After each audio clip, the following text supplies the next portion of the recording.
بإذنه وسراجا منيرا صلى الله تعالى عليه وعلى آله وصحبه وبارك وسلم تسليما كثيرا كثيرا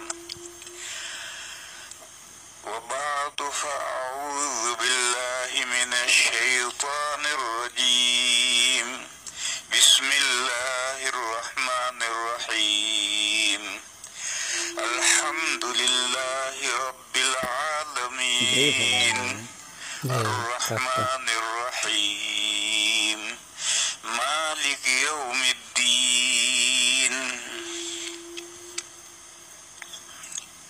بزرگان محترم، کل یہ مضمون بیان کیا تھا کہ سورہ فاتحہ کی پہلی آیت میں دو مضمون ہیں، توحید الوہیت کا بیان ہے اور اس پر دلیل توحید ربوبیت کو پیش کیا گیا ہے. ان دو توحیدوں کے درمیان میں چولی دامن کا ساتھ ہے. توحید الوہیت، کائنات میں معبود صرف ایک ہے جس نے اس کائنات کو پیدا کیا، اس کائنات کو سنبھال رہا ہے، اس کائنات کی روزی روٹی کا انتظام کر رہا ہے. وہی تنہا معبود ہے، اس کے علاوہ کوئی معبود نہیں.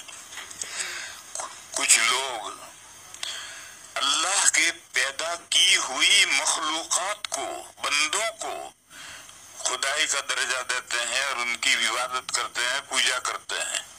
کچھ لوگ فرشتوں کو خدائی کا درجہ دیتے ہیں، کچھ لوگ انبیاء کو خدائی کا درجہ دیتے ہیں، کچھ لوگ اولیاء کو خدائی کا درجہ دیتے ہیں. یہ سب رونگ ہے، یہ ظلم ہے، یہ وضع الشیء فی غیر محلہ، جس کا حق عبادت بندگی ورشپ جس کا حق نہیں ہے اس کو یہ حق دینا ہے، اور جس کا حق ہے اس کو نہیں دینا ہے. توحید الوہیت کا یہ مطلب ہے. الوہیت مانے خدا ہونا، معبود ہونا. معبود ہونا صرف ایک ہستی ہے جو اس کائنات کی پیدا کرنے والی ہے اور اس کائنات کو سنبھالے ہوئے ہے. وہی معبود ہے، اس کے علاوہ کوئی معبود نہیں. اور توحید ربوبیت کا مطلب یہ ہے کہ وہی اکیلا جس نے یہ کائنات پیدا کی ہے، وہی اس کائنات کا پروردگار اور پالنہار ہے. ساری چیزوں کو وہی پیدا کرتا ہے، ان کے بقا کا سامان کرتا ہے، ان کی روزی روٹی کا انتظام کرتا ہے. قرآن کریم میں 12ویں پارے کی پہلی آیت ہے وَمَا مِن دَابَّةٍ فِي الْأَرْضِ إِلَّا عَلَى اللَّهِ رِزْقُهَا وَيَعْلَمُ مُسْتَقَرَّهَا وَمُسْتَوْدَعَهَا كُلٌّ فِي كِتَابٍ مُبِينٍ. فرمایا کہ زمین میں جتنی رینگنے والی، حرکت کرنے والی، ایک جگہ سے دوسری جگہ منتقل ہونے والی جتنی مخلوقات ہیں، ان کی روزی اللہ نے اپنے ذمے پر لے رکھی ہے. اللہ پر ہم تو کوئی چیز واجب و لازم نہیں کر سکتے، لیکن اگر اللہ تعالیٰ اپنے ذمے کوئی چیز لازم کرنا چاہیں تو اللہ کو کون روکے گا؟ تو فرمایا کہ وَمَا مِن دَابَّةٍ فِي الْأَرْضِ إِلَّا عَلَى اللَّهِ رِزْقُهَا. زمین میں جتنی رینگنے والی چیزیں ہیں ان سب کی روزی اللہ تعالیٰ نے اپنے ذمے لازم کر رکھی. اس سے یہ نہیں سمجھنا چاہیے کہ زمین میں جتنی مخلوقات ہیں ان کی روزی تو اللہ کے ذمے ہے اور آسمانوں میں جو مخلوقات ہیں ان کی روزی اللہ کے ذمے نہیں ہے. ایسا نہیں سمجھنا چاہیے. یہ قاعدہ ہے، ذکر شیء نفی ما عدا کو مستلزم نہیں. ایک چیز کا ذکر کیا جائے تو اس کی وجہ سے غیر کی نفی نہیں ہوتی. تو زمین میں جتنی مخلوقات ہیں ان کی روزی روٹی کا اللہ نے تذکرہ کیا، تو اس سے آسمان میں جو مخلوقات ہیں ان کی روزی کی نفی نہیں ہوتی. ان کی روزی بھی اللہ کے ذمہ ہے. جب وہ بھی اللہ کے پیدا کی ہوئی مخلوقات ہیں تو ان کا رزق بھی اللہ کے ذمہ ہے. پھر فرمایا کہ اللہ تعالی ہر مخلوق کے مستقل رہنے کی جگہ بھی جانتے ہیں اور عارضی طور پر تھوڑی دیر کے لیے چند دن کے لیے رہنے کی جگہ بھی جانتے ہیں. یعلم مستقرها و مستودعها، اس کے ہمیں مستقل ٹھہرنے کی جگہ بھی اللہ جانتے ہیں اور تھوڑی دیر کے لیے اس کو کسی جگہ پر امانت رکھ دیا اس کو بھی جانتے ہیں کہ وہ مخلوق کہاں امانت رکھی ہوئی ہے.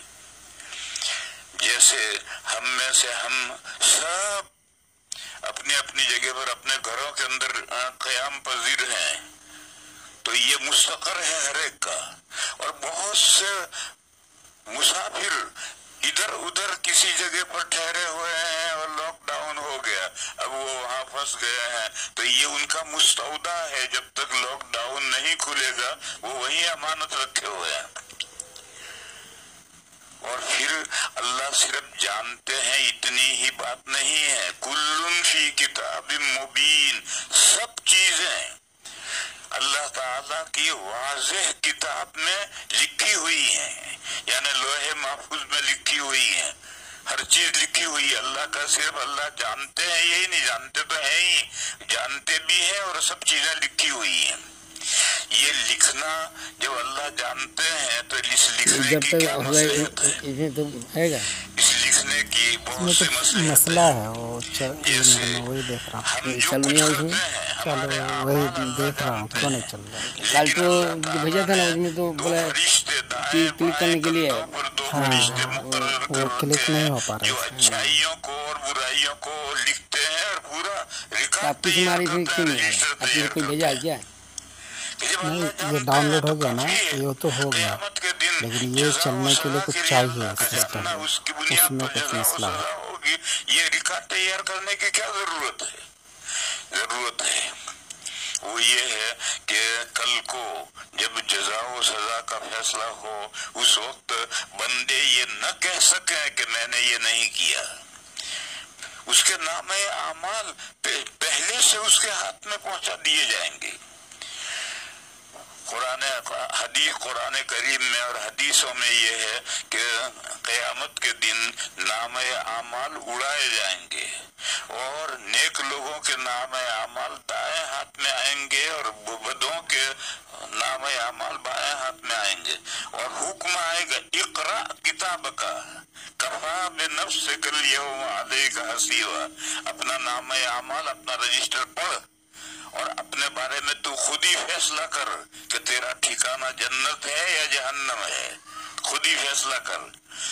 تو یہ بندوں پر حجت قائم کرنے کے لیے ریکارڈ تیار ہو رہا ہے.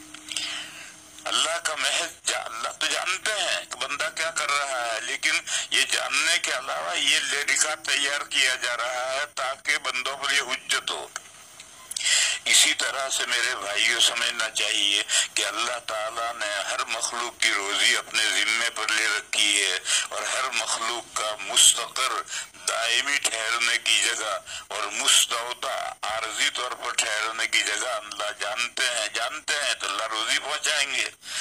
لیکن یہ دنیا دارالاسباب ہے، یہاں اس دارالاسباب میں اللہ سبب کے ذریعے سے کام کرتے ہیں. جیسے بارش کے لیے ایک فرشتہ مقرر ہے جو بارش اللہ کے حکم کے مطابق وہ بارش پہنچاتا ہے، اسی طرح رزق کے لیے بھی فرشتے متعین ہے، وہ فرشتے روزی پہنچاتے ہیں. اسی طرح سے ماں کے پیٹ میں جب باڈی تیار ہوتی ہے تو اس میں روح پھونکنے کے لیے عالم ارواح سے روح لا کر اس میں ڈالنے کے لیے بھی فرشتہ مقرر ہے. پھر جب زندگی انسان اپنی پوری کر لیتا ہے تو اس کی روح قبض کر کے موت دینا، اس کے لیے فرشتے مقرر ہیں. اللہ تعالیٰ قادر مطلق ہیں، وہ سب کام خود کر سکتے ہیں، لیکن کسی حکمت اور مصلحت سے اللہ تعالیٰ نے ان مخلوقات کو کام میں لگایا ہے.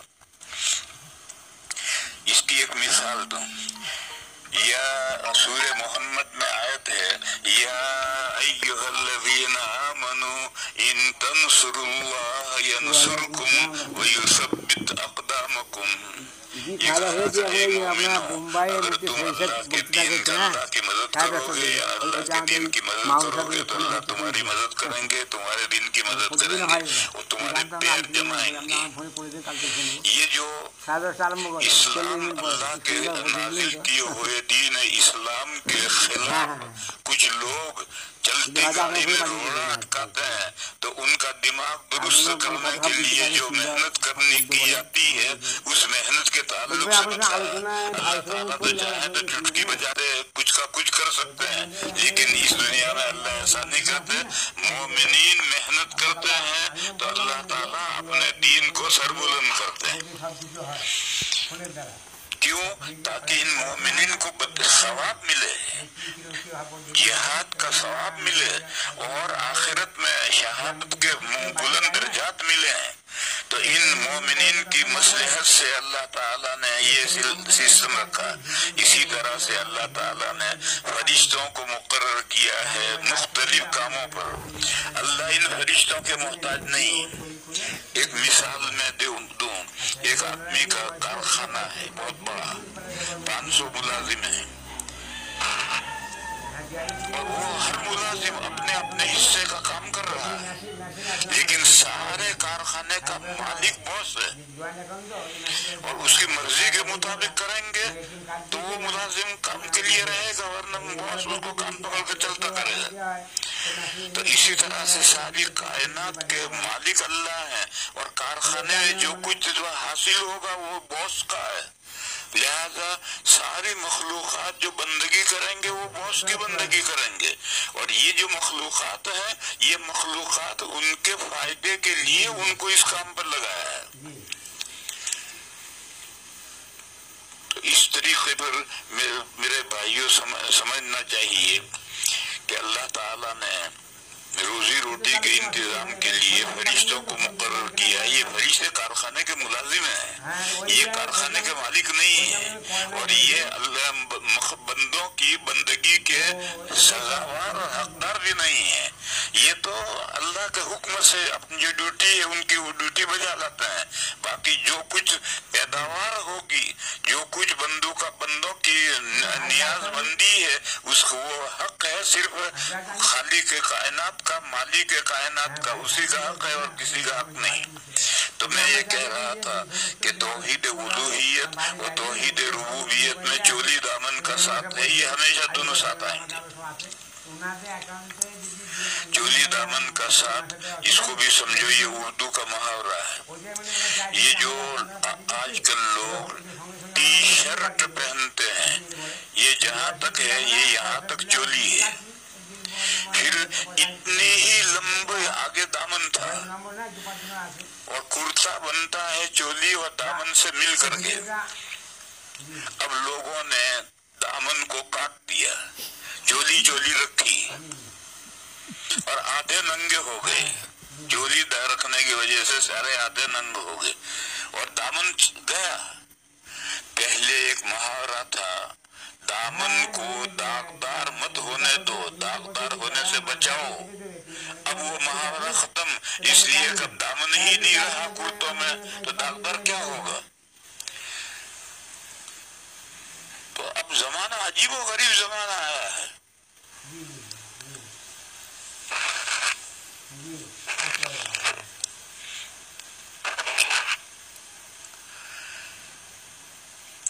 اس لیے میرے بھائیوں، آج کل جو ہمارے نوجوانوں میں تیزی کے ساتھ جو لباس رائج ہوتا چلا جا رہا ہے، یہ اسلامی لباس نہیں ہے، یہ تو غیروں کا لباس ہے. عیسائیوں سے، یورپ اور امریکہ سے یہ لباس آیا ہے. اوپر ٹی شرٹ یا بنیان اور نیچے پتلون نیچے پتلون ہے، اس کے اوپر کوئی کپڑا نہیں ہے. تو اس کا مطلب یہ ہے کہ آدھا ننگا. اور اوپر جو بنیان ہے وہ بنیان بھی، عورتیں بھی بنیان پہنتی ہے اور نیچے پتلون پہنتی ہے. اس لیے میرے بھائیوں، اپنے اولاد کے